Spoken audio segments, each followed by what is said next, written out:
Arambagh Times.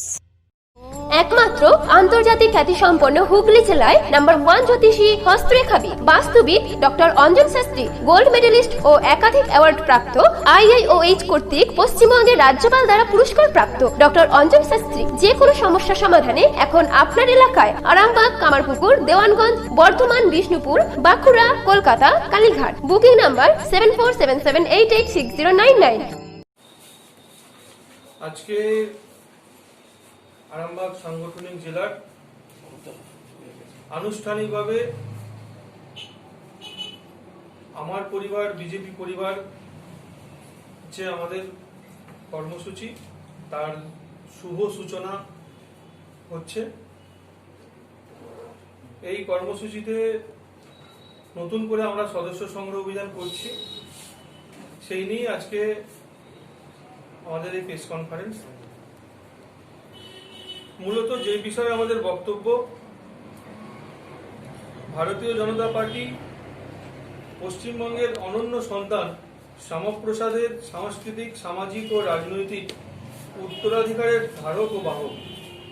সঠিক অর্থে পশ্চিমবঙ্গই বিজেপির জন্মভূমি। তাই গত 7ই আগস্ট গুরুদেব রবীন্দ্রনাথ ঠাকুরের পুণ্যতিথিতে ভারতীয় জনতা পার্টি পশ্চিমবঙ্গ জুড়ে রাজ্যবাসীর মধ্যে বিজেপির সদস্য পদ প্রদানের এক প্রকাণ্ড কর্মসূচি গ্রহণ করেছে। এই কর্মসূচির মাধ্যমে আসন্ন বিধানসভা নির্বাচনের আগে রাজ্য বিজেপির মোট সদস্য সংখ্যা 3 কোটি পর্যন্ত নিয়ে যাওয়া হবে। বাংলার সমস্ত শুভাকাঙ্ক্ষী মানুষকে অনুরোধ করা হচ্ছে 9727294294 নাম্বারে মিসড কল দিয়ে অথবা bjpbengal.org ওয়েবসাইটে গিয়ে বিজেপির সদস্যপদ গ্রহণ করুন। যারা এই অভিযানের মাধ্যমে বিজেপিতে যোগদান করবেন তারা নিঃসন্দেহে আমাদের পরিবারের একজন সদস্য হিসাবে বিবেচিত হবেন। আমাদের এই বৃহৎ পরিবার ভারত তথা পশ্চিমবঙ্গের পরম্পরার ঐতিহ্য, সাংস্কৃতিক, গণতান্ত্রিক ও রাজনৈতিক সম্পর্কের সূত্রে একত্রে বাঁধা থাকে। অগ্রাধিকার পাবে মুক্ত চিন্তা, বৈষম্যহীনতা এবং দৃঢ়তার সঙ্গে মাথা উঁচু করে বাঁচার চেতনা, যে চেতনা আমাদের মধ্যে জাগিয়ে দিয়েছিলেন কবিগুরু রবীন্দ্রনাথ ঠাকুর। সেই চেতনায় তো আজ আমাদের ভারতীয় জনতা পার্টির মেরুদণ্ড। মানব ধর্মের প্রতি অবিচল অনুরাগ রবীন্দ্রনাথের সৃষ্টি। সেই অনুরাগী আজ প্রধানমন্ত্রী শ্রী নরেন্দ্র মোদীর নেতৃত্বে ভারতীয় জনতা পার্টির সবকা সাথ, সবকা বিকাশ और সবকা বিশ্বাস এই মূল মন্ত্রের ভিত্তি। অনেকে প্রশ্ন তুলতে পারেন, দুর্যোগের এই সময় কেন কোনো নতুন রাজনৈতিক কর্মসূচির সূচনা করা হচ্ছে? আমরা বলতে পারি, আমার পরিবার বিজেপি পরিবার কোনো রাজনৈতিক কর্মসূচি নয়, এটা পশ্চিমবঙ্গের আসল পরিবর্তনের ভিত্তিপ্রস্তর। দুর্যোগের সময় দুটো জিনিস মানুষের সবচেয়ে বড় সহায়ক হয়, এক সর্বশক্তিমান ঈশ্বর আর দ্বিতীয় আমাদের পরিবার। 5 তারিখে ভারতের প্রধানমন্ত্রী মাননীয় নরেন্দ্র মোদীজি অযোধ্যাতে রাম মন্দিরের ভূমি পুজো করেছেন। তারপর এবার আমরা অর্থাৎ পশ্চিমবঙ্গের বিজেপির পক্ষ থেকে বিগত কয়েক দশকের অপশাসনের থেকে মুক্তির জন্য বাংলার শুভবুদ্ধি সম্পন্ন মানুষদের এক বিশাল পরিবার গড়ার ডাক দেওয়া হচ্ছে।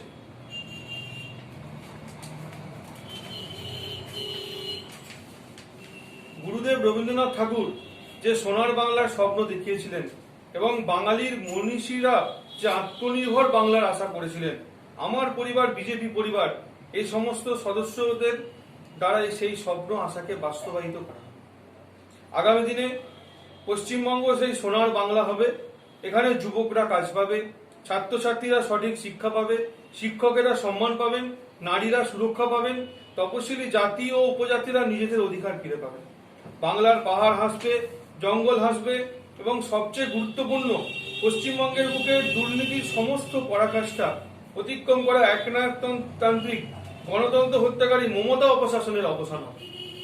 পশ্চিমবঙ্গের প্রতিটি কোণা থেকে ধর্ম, বর্ণ ও জাতি নির্বিশেষে প্রতিটি মানুষ বিজেপি পরিবারের সদস্য হন।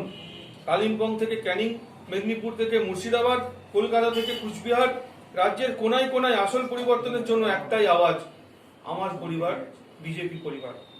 আগামী 11ই আগস্ট ভারতীয় জনতা পার্টির তরফে রাজ্যব্যাপী সাংগঠনিক প্রতিটি জেলায় জেলায় সামাজিক দূরত্ববিধি পালন করে জন্মাষ্টমী উৎসব উপলক্ষে ভগবান শ্রীকৃষ্ণের পুজো করা হয়। হ্যাঁ, আজকে যে পরিকল্পনাটা এটার করার কারণটা কি? আগামী দিনের যে 21-এর নির্বাচন আছে সেটার ক্ষেত্রে কি আগাম প্রস্তুতি চলছে আপনাদের?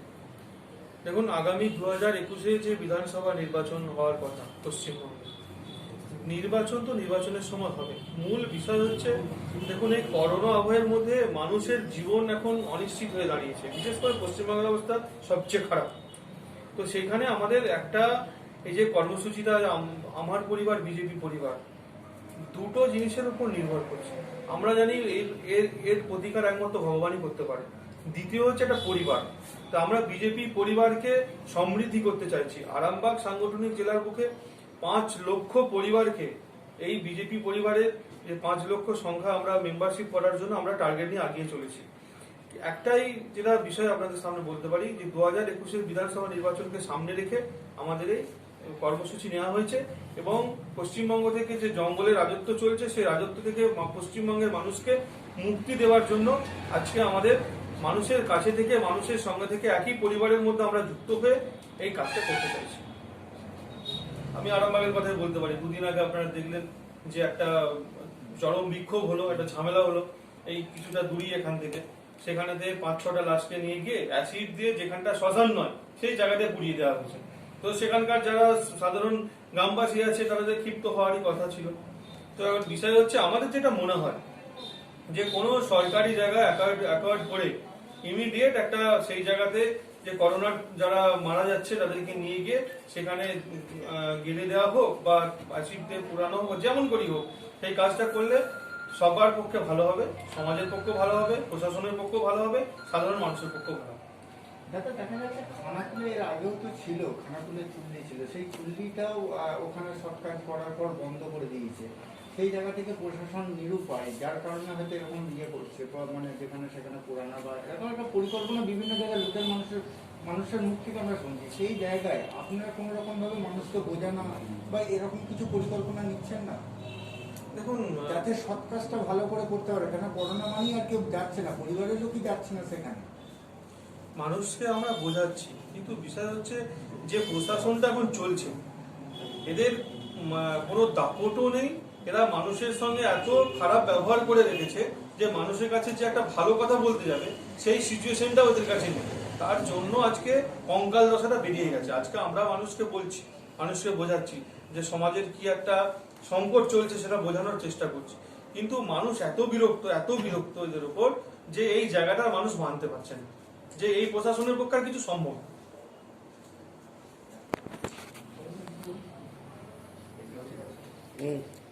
কিছু বলেন না দাদা, মূলত এই কর্মসূচিটার মাধ্যমে কি বোঝাতে চাইছে? মূলত কর্মসূচির মাধ্যমে একটাই আমাদের বক্তব্য যে সাধারণ মানুষদের উদ্দেশ্যে, নাগরিকদের উদ্দেশ্যে আপনারা আসুন, নিজেদের স্বইচ্ছায় বিজেপি পরিবারে যুক্ত হন এবং পশ্চিমবঙ্গে যে জঙ্গলের রাজত্ব চলছে এই রাজত্ব থেকে আমরা একত্রিত হয়ে একভাবে মুক্ত হব। আচ্ছা, তৃণমূল যেটা দাবি করছে এটা নাকি তাদের বাংলার গর্ব মমতার কপি, কি বলবেন? প্রথম কথা বলি, বাংলার গর্ব মমতা ব্যানার্জির নয়, এটা আমরা মানি না, এটা আমরা বিশ্বাস করি না। বাংলার গর্ব রবীন্দ্রনাথ ঠাকুর হতে পারে, বাংলার গর্ব নেতাজি সুভাষচন্দ্র বসু হতে পারে, কিন্তু বাংলার গর্ব কোনোদিনও মমতা ব্যানার্জি নয়। সুতরাং এই কর্মসূচির দিকে আমরা যাচ্ছি না, এটা আমরা বিশ্বাসই করি না। আমাদের কর্মসূচি আমাদের, বিজেপির কর্মসূচি বিজেপি কারোর কর্মসূচিকে কপি করে না, বিজেপির কর্মসূচিকে কপি করার চেষ্টা করে। দলীয় কোন্দল কিভাবে মেটাবেন আগামী দিনে? দেখুন, দলীয় কোন্দল বলে কিছু নেই। বিজেপি একটা সুশৃঙ্খল দল এবং তারা কড়া শাসনের, অনুশাসনের মধ্যে চলে। দলের উপরে কেউ নয়, দলে কেউ অপরিহার্য নয়। কখনোই গাছের থেকে আগাছা বড় হবে না, আগাছা বড় হওয়ার আগে সে আগাছা কাটা হবে, সেটা বিজেপি বিশ্বাস করে। বিজেপি সেই নীতিতেই চলে এবং সুশৃঙ্খল দলের পরিবারের লোকজন বাড়ছে, পরিবারের সদস্য বাড়ছে। সদস্য বাড়লে একটা সাময়িক একটা সৃষ্টি হয়, কিন্তু সেটা বিজেপি কন্ট্রোল করতে জানে বা কন্ট্রোল করছেও। এইটা দলটার নাম তৃণমূল কংগ্রেস নয়, দলটার নাম বিজেপি। আমাদের একটা নীতি আছে, একটা আদর্শ আছে, দলীয় অনুশাসন আছে। আমরা জানি কিভাবে দলকে চালাতে হয় আর কিভাবে দলটাকে নিয়ে মানুষের সঙ্গে চলতে হয়। আপনাদের বর্ষিয়ান নেতা উপানন্দ মালকে মারধর করা হয়েছে বিজেপির বিরুদ্ধে অভিযোগ, কি বলবেন? সে যেটা করা হয়েছে অভিযোগ হয়েছে। যেটা করা হয়েছে তার এগেনস্টে আমরা ব্যবস্থাও নিয়েছি, সেটাও আপনারা জানেন।